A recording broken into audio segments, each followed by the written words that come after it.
Hello, everyone. Thank you for tuning in to the Hummus Talk Show on Verse TV. And you already know who it be. It's your girl, Yuri G. Who else we got in the building? Well, you know who it be. It be your boy, Rocky.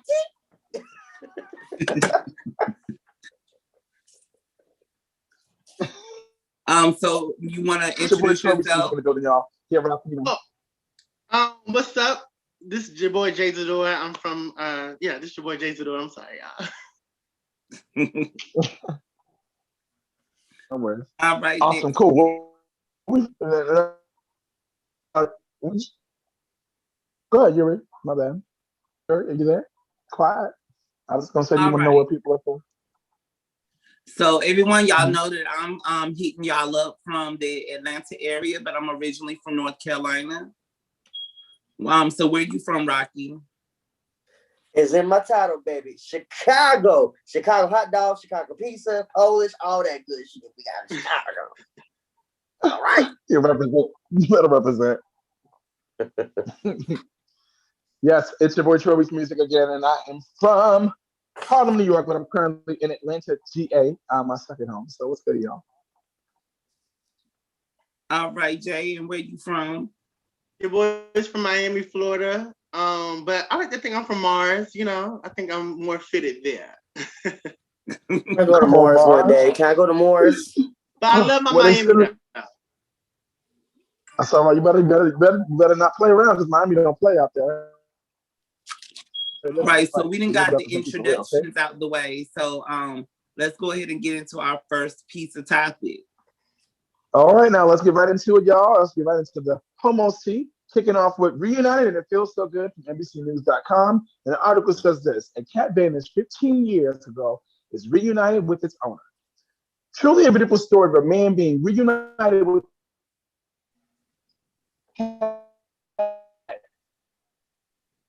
who's away kitten and through microchips 15 years later. You know, mark of the beast. You guys can hear me? You can hear me? Can you hear me? It was stagnant. You got it. Can you hear me now? Say it again. Can you hear me now? Can you hear me now? I can hear you. Say it again. All right, cool. So I'll do it over. For those out there who couldn't hear me, let's make sure you can hear me. So this is called Reunited, and it feels so good. It's from NBCNews.com. And the article says, cat that vanished 15 years ago is reunited with its owner. Truly a man being reunited with his cat who strayed away as a kitten and through microchip technology was located 15 years later. The story also made Aaron Mack think about some human negative feelings on microchipping themselves as, you know, mark of the beast. Needless, we do this to our pets. If you lost a cherished pet to the streets as a stray, yet through microchip technology 15 years later, this pet was found and you were notified, under what condition? Okay, let me just take the two off. Fix that problem for you right now. Bam. 1 second. Can you guys hear me now? Yeah. Clear. Okay, cool. I just took my headphones off. So I just like to hear headphones because sometimes people say stuff and I can't hear it, but forget it. I want you guys to be able to hear me. But if you lost a cherished pet to the streets as a stray, yet through microchipping technology, 15 years later, the pet was found and you were notified, under what condition would you answer the call to pick up your pet? How do you feel about microchipping of your pets in general? It seems to be a very helpful technology. The article explained that the cat purred with excitement to be reunited with and being held again by its owner. So, how do I feel about this? First of all, if they call me and tell me my pet was found after 15 years, I'm just going to jump on my knees and praise God, because that's a miracle. Because, you know, animals don't live that long. So the cat was still, you know, don't do that, Aaron. The cat still was, you know, kicking. I mean, it had a lot of lives in 15 years. Because, animals age real fast. So, it'd be suck if the cat died tomorrow. That'd be sad. But hey, 15 years. All right. But how do I feel about microchipping? I'm cool with it. When it comes to my pets, I feel so bad that Aaron put it this way. We don't want to do it to ourselves. We do it to our pets. But hey, they can't speak and get on the phone and call me and say, here's where I'm at. So I'm gonna put a chip there to help you find. I just mean if they could talk and let me know what's going on, then that's different. They can't talk. So I need to be able to find them. You spend all this money and time and investment into your pets. They're like people's kids. Some people don't have regular kids. They only have pet kids. So, you don't want to fool around with that. So I'm cool with the microchip. I've actually done it to A couple of my cats, they actually make you do it when you get an animal from rescue. And I've got a couple dogs from rescue and a couple cats from rescue. So they make you microchip them before you take them out. So unfortunately, it's not even a choice. Stop. So there was a question that came up. People with dementia, should they be microchipped? I mean, I'm not against that in the sense if you don't know who yourself is and you don't know what's going on and you might be go missing or something like that. Then, I mean, I'm not against it. I don't know when it comes to people, but I'm not against it. But I'm going to go to Rocky on this one. If they called you Rocky 15 years later and your baby showed up, what would you do? And then, what do you think about microchip? Talk to me. I have a cat. Her name is Diamond. And I got her from the animal rescue. And I had a dog at one point that was from the animal rescue. And it was microchip. Hell yeah, if I'm putting $60, $70, $80 on the I want my animal microchips. I have no problem with my animal being microchipped. If my animal showed up 15 years, my impulsive ass probably would have bought another pet already by that time. So I probably wouldn't give a fuck because I'm impulsive. Okay. When I took my dog back to the animal shelter, what did I do? I went down and got Diamond. And then during the pandemic, I got me another cat at one time because I was just like, Diamond, she was a little quieter and whatnot. But anyways, that's besides the question. But no, I have no problem with my pets being microchips. But if it took about 15 years, by that time I would have had me another pet. Because Gotcha. Do you agree with microchipping? Do you agree with it? I for animals. Okay. If you want to find out where your family member is that has dementia, give them some type of watch or something. Put something on them that they can carry. No, because that's too cool. I mean, don't even say that because I'm thinking about getting vaccinated, and I'm hoping they ain't no chip them that motherfucker. I don't want nobody to figure out where the fuck I'm at through my iPhone and my credit card and all that stuff. Fuck that shit. I ain't no this ain't no Jetsons. Okay, it's getting a little too robotic in this shit. These streets and not cat. Got you, Rocky. Awesome. Yes, we all think that this vaccine got some chips in it, but hopefully it doesn't because I'm gonna have to get it too. Do too much work around people. I'm so scared because I'm getting of the goddamn vaccine. I'm so scared. Always hearing COVID. I'm over it. So I want to get the vaccine too. If you hear me say, take me to your leader, then there's something wrong. Something right? Got you. Okay, cool. So I'm going to move it over to Miss Yuri G. They called you after 15 years and one of your babies was found. What would you do? You believe in microchipping? Talk to me. It is no shade. I'll probably be very concerned because it's like, why are y'all contacting me now? Y'all couldn't find it any sooner. It's like there must be something going on why you want to get close to me. Have y'all put something inside this cat to observe me? Like it's going to raise flags for me. And I think we're comfortable microchipping animals because we've been conditioned that animals don't have souls. So it's like they're just going back to the dirt. So it's okay. If we truly looked at animals as people, especially a lot of us who like, oh, I don't want a microchip, we wouldn't be so anxious to microchip our animals if we really looked at them as people like to say, that's my son there. Would you microchip your actual blood son? So so yeah, me, I don't mind microchipping, if it's necessary. I wouldn't say for a person, I would definitely say like maybe a watch or something, microchipping a watch, microchipping a doggy collar. But because I feel like having a chip anywhere, like I low-key don't even want to use my card because it has a chip. So yeah, I'm okay with it as long as it's something I can dispose of. I'm not going to dispose of my dog. Gotcha. Okay. All right. So you said doggy collar. What does that mean for humans too, or just animals? No. Oh, you going too far now. I'm not microchipping anything. Nothing of my. Either you learn how to get back home, or we done. Pizza's gone. Y'all ain't got no signs, no posters. That's what you tell them before you leave this house. I'm wearing a doggy collar right now. Look, microchip me. Figure out where I'm at. Shit. You better put that collar away and cut it out. Jenny Zador, talk to me. Do you believe in microchipping? If they called you and your baby 15 years later showed up, what you gonna do? So I just want to make sure you guys can hear me. You can hear me? Yes, sir. Yes. Okay. How I feel about microchipping? I would say so. My dog, I had like a year. I had him for a couple of years. His name was Devin, a gorgeous dog. And I'm hearing a topic, and I'm trying to think if he ever was to get. Can you guys still hear me? Mm-hmm. It says unstable on my end. That's why I'm asking. No, you're clear. But so I had him for a couple of years, and unfortunately, we had to put him down for another reason. But he ended up like if he was to get missing, and I think I saw him 15 years later, and he was still alive. I think I would move on with another dog by that time. I think, or another animal by that time. But if they were to find him 15 years later, and I am a little bit of a skeptic, like Yuri is. So I'd be like, bitches, you watching me like, you tell me you couldn't find him like a year later? Like if I microchipped him, why it took y'all so long? You know what I'm saying? So it is a little like suspicious, I guess, but it's so many feelings that I guess whatever feeling you attach to, I would just say, just stay focused on that feeling. Like if you're just happy to see that dog again, just stay focused on being happy feeling that. Don't try to waver. Don't try to be like, I guess waver in any kind of way. Just be grateful for, I guess, the moment of being reconnected. You know what I mean? Got it. Makes sense. Well, all right now. We in the room tonight. Well, general consensus, we believe in this microchipping, child, but don't put it in me or my grandma. That's all. I guess as put far it as in like us. dementia. So that's interesting. I do understand like the aspect of putting it in like a watch, but like when people think of dementia, people think of just them wandering off. But that movie, I don't know if you guys saw that movie on Netflix, the I Don't Care with the white lady. I think it's called I Don't Care, something like that. I'm gonna have to look it up. I ain't seen it yet. I'm about to look that but up.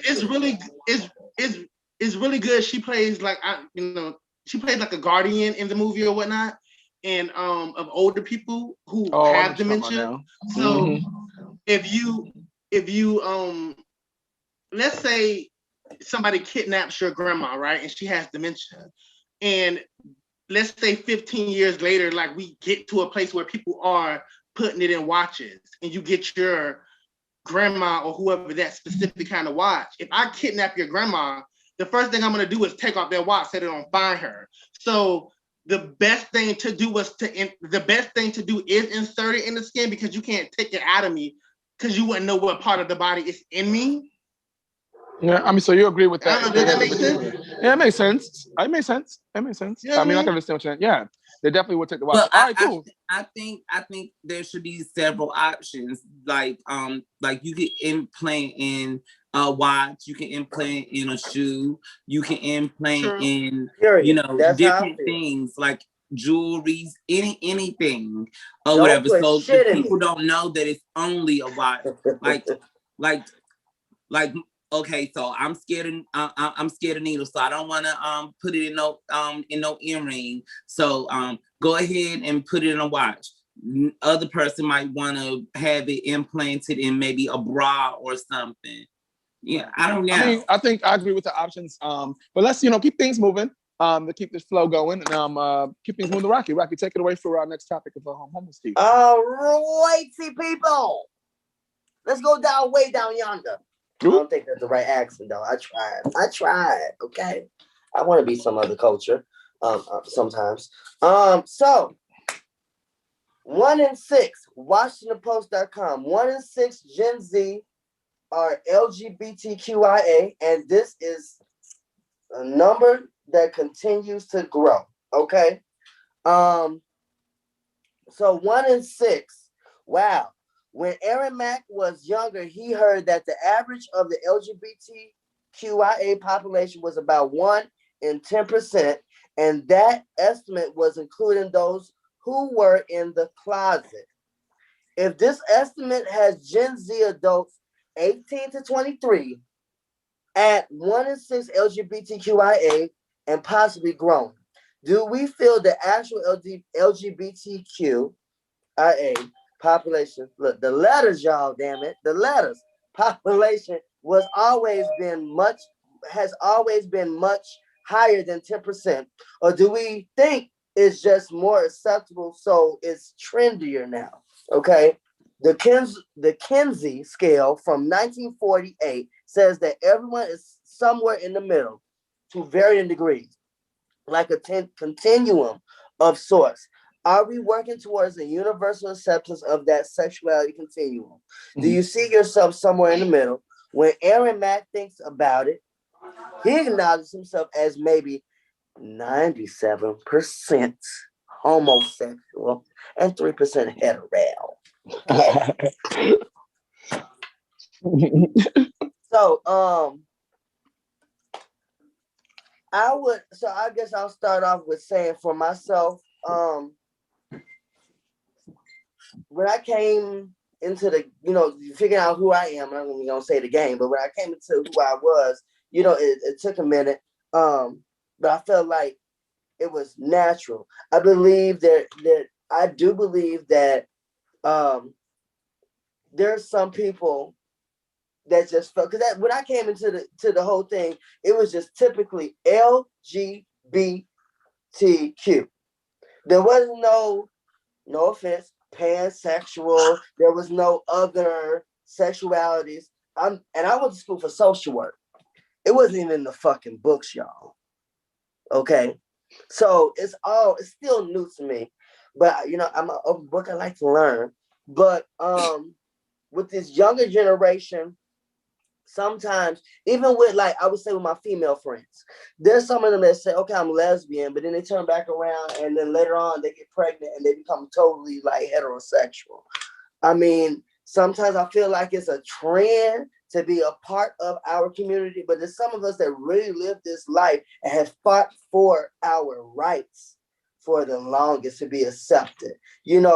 From people getting kicked out, if you're coming from a religious family or a typical traditional Black family and they're kicking you out in the streets, and then you find a family, a gay family, I don't know, or whatever, you find some people to accept you so you can be comfortable with yourself. It's just, a lot of people have lived this life, but there's some people that I do believe that it's just like, oh, well, it's a trend. Let me be gay. Let me be because I don't have to live in a box. Because I feel like this generation, nobody wants to live in a box. Do you see what I'm saying? So it's just like people have made it where it's just like, I don't have to live this label. I met some people where it's like, oh, I don't do labels. I'm just me. So now it went from I don't do labels to I'm LGBTQIA ABCDEFGHIJK Because we can be who the fuck we want to do and who we want to be and make our life where we want it to be. So yeah, I believe I answered that question. Troy, you look like you got a lot of shit to say. I'm just listening, but I always got some shit to say. Because you were smirking. That's why I'm like, come on, say it. Because you was giving us YMCA. You was taking us there. So I was listening. Yeah, what am I? You was taking us there. So I was just going where you was going. Are we working towards a universal acceptance of sexuality continuum? I feel like now that's not more of a universal acceptance. It's more understanding of who we are as people. I feel like being someone who is pansexual, I didn't know. Understanding now what the reality of who I am made it easier for me knowing where I fit. Because before I was like no labels until I understood where I actually fit in the spectrum. And I feel like before, it was very taboo to be, LGBTQ. You wasn't proud about it and talking about it. But now, things are a little bit, easier because people are coming out at, 7 years old. It seems like, who knows, younger and younger. But, it's more of an acceptance now universally in general. I just feel like it's just because people are finding their place and finding who they are as a person. And this is what describes me. I just feel like some people jump on the train just because they don't know where they fit in for themselves in general. So they're trying to find somewhere to fit in. And they're like, oh, well, I've been doing this for a while. It's not working. So let me go try this. There are some people that do that, but ultimately that's not everybody. But I feel like it's more of understanding of who we are as an individual and what you identify as, and being able to go with that. Just now they're more free. They're more accepting now in this day and age and time we live in. So that's why I feel like more people are open. I just feel like back in the day, people would have been more open if the opportunity would have been presented. So that's my answer. Jay Zador. Did I say it right? Yes, sir. Go. Okay. I think it's more like one of those things, and follow me here, because sometimes I can like go on a little tangent, but just follow me. I do it all the time. So I think we're moving to a time where we're not even going to, everything is so futuristic, right? And everything is just so forward right now. And I think even when it comes to sex, I think everything is so forward right now.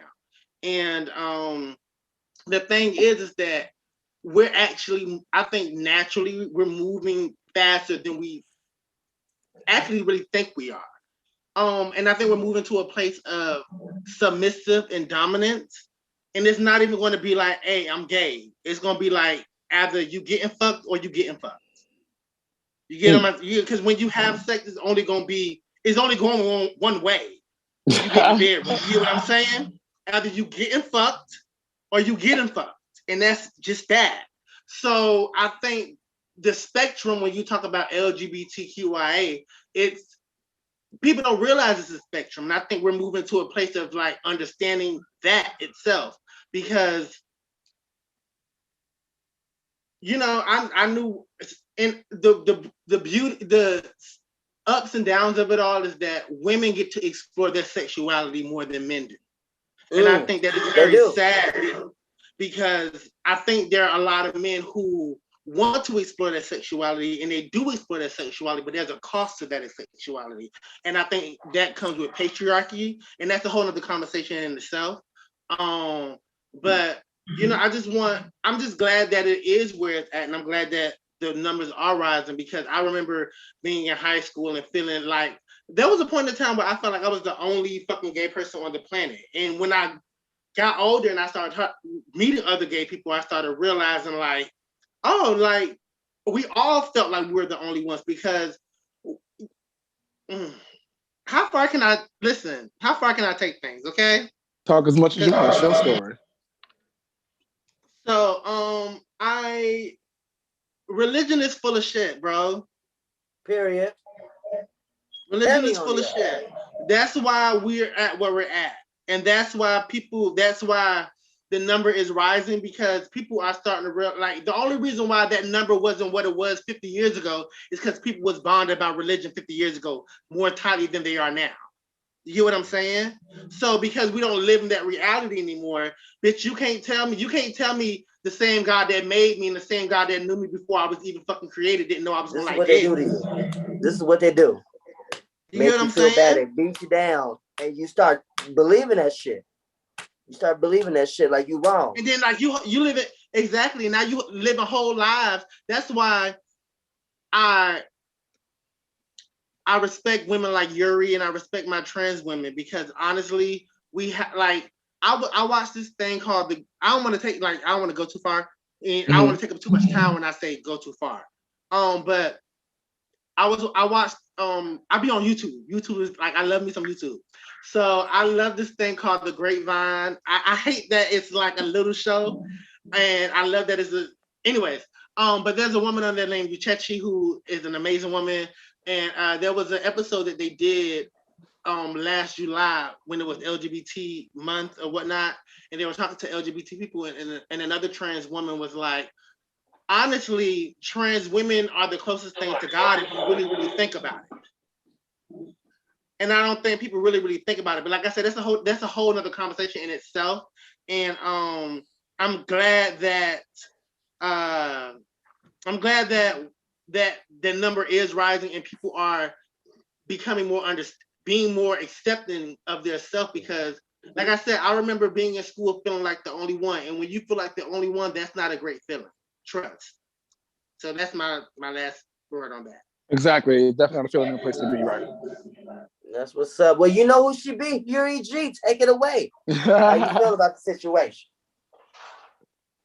I think the numbers have always pretty much been the same.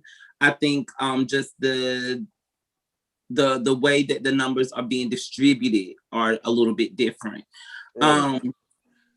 So a lot of men were in the closet, you know, in those old days. And now a lot of those people are more comfortable. But what's changed the variable is with all of these new titles, you're not going to be able to count all the trans women because there are trans women who do not see themselves in the LGBT, you know, community. Being trans for some trans women is being heterosexual. For some trans women, it's you know, they consider themselves still gay. So I think the numbers were the same. It just wasn't documented. I just think the numbers have changed. Well, the way that the numbers are for every letter of the alphabet has been redistributed because of all the new titles. So yeah, but I think everything's always been fairly the same. It's just people are more open now and there's new titles. So it's like, oh, well, I'm trans, but I'm hetero. And then I'm trans and I'm gay. And I'm just, you know, open-minded and, you know, and then also these non-binary people or whatever, they're included in this. So I think it's always been pretty much the same. It's just those non-binary people were considered gay. Like if you get in woman's clothes, then, you know, you're a gay. You know, so I think the numbers are just distributed differently now and people more open about it. Got it. See, that's, I don't know, okay, that may take up too much time, but so Yuri has said something. So at a time, I know y'all did a show when I wasn't able to show up on that show, but I dated somebody who was trans, and I dated somebody who called themselves non-binary. I didn't know what the hell non-binary was. I had to go on Google to figure out what it was. But when it was explained to me, because I knew this person when, you know, they was a different person, and then they transitioned.